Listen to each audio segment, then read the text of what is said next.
La corruption a deux visages.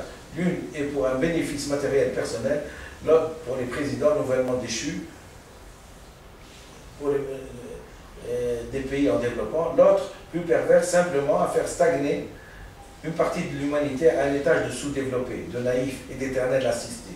Chacun a sa philosophie grâce au principe de la non-ingérence. Il faut maintenir le statu quo. Un documentaire de France 2 est assez élogieux pour décrire ce système France-Afrique, pour comprendre que le système puise sa force dans ses racines historiques de rejet de l'autre. C'est un petit peu le rejet de l'autre que de venir coloniser quelqu'un qui est chez lui, hein, et de lui l'empêcher de se développer, hein, et de dire qu'après, hein, de lui peper sa fortune aussi, hein, de le tuer, hein, de le tuer, hein, de faire des massacres chez lui. Hein. On n'a qu'à voir la bataille d'Alger. D'ailleurs, dans un document que j'ai voulu appeler le traité sur le langage, hein, bataille d'Alger. Bien que ce soit une révolution culturelle, bien que le traité de langage est un problème culturel, mais pour moi, il y a une correspondance, hein, intime entre la culture et le mécanisme entre la culture et les guerres. Je n'en veux pour preuve que j'ai fini par comprendre qu'il fallait l'appeler bataille d'Alger. Quand j'ai vu dans un film, d'ailleurs dans le film Bataille d'Alger, hein, des colonisateurs se faire sortir des gens qui dormaient chez eux à Alger, hein, et de les torturer jusqu'à crier, hein, de les électrocuter et tout.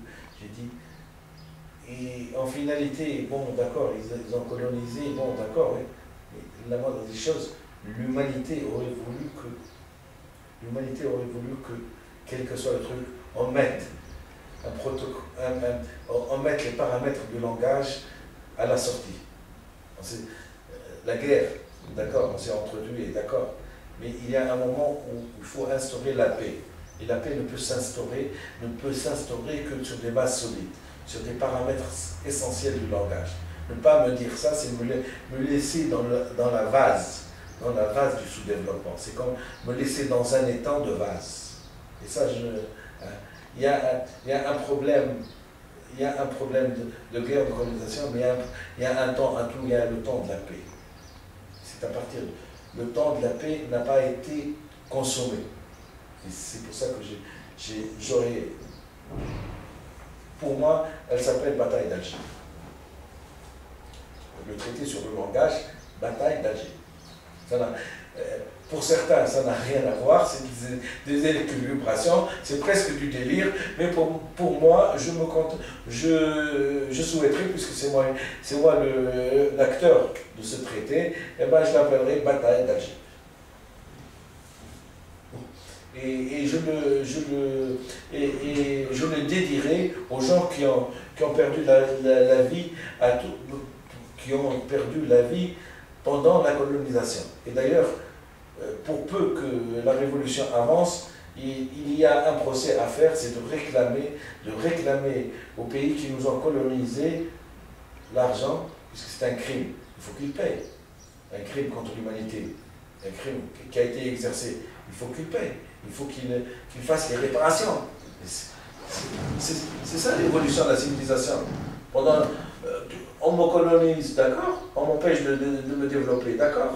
Mais il arrive un moment dans la vie où il y a le droit qui va arriver. Il y a le droit qui va arriver.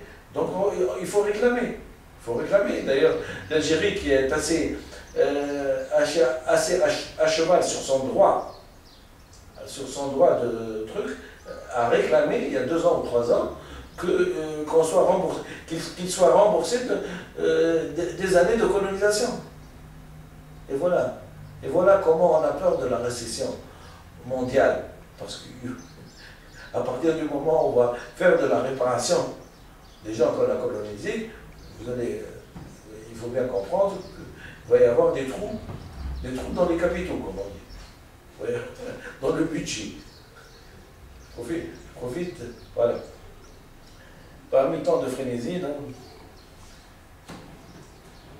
dans cette période de proposition d'analyse civilisationnelle, on a eu le droit à des déplacements de voyage onéreux et loin d'être écologique du secrétaire général de l'ONU avant de se rendre, par exemple, en Espagne, 24 heures à Tunis, je suppose, pour information scientifique à l'abri, et de déplacement d'un collectif de ministres avec le secrétaire de droits de l'homme, oui, parce qu'on est à cheval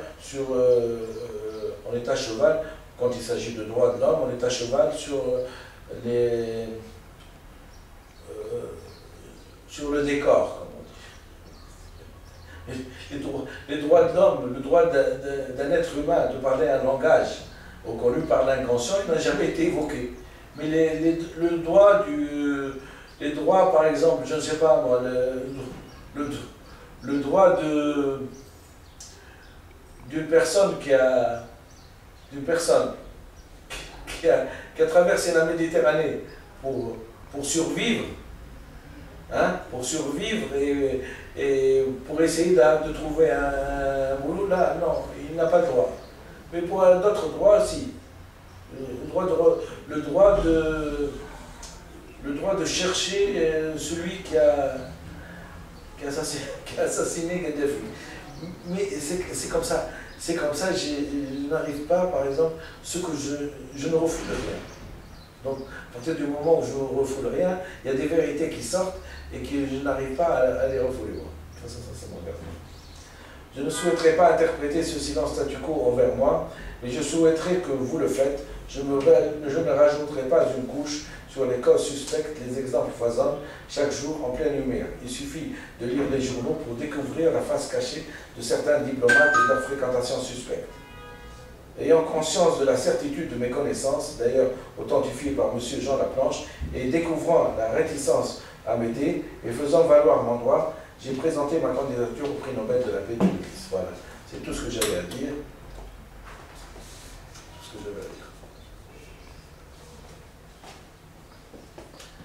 Je vous remercie infiniment.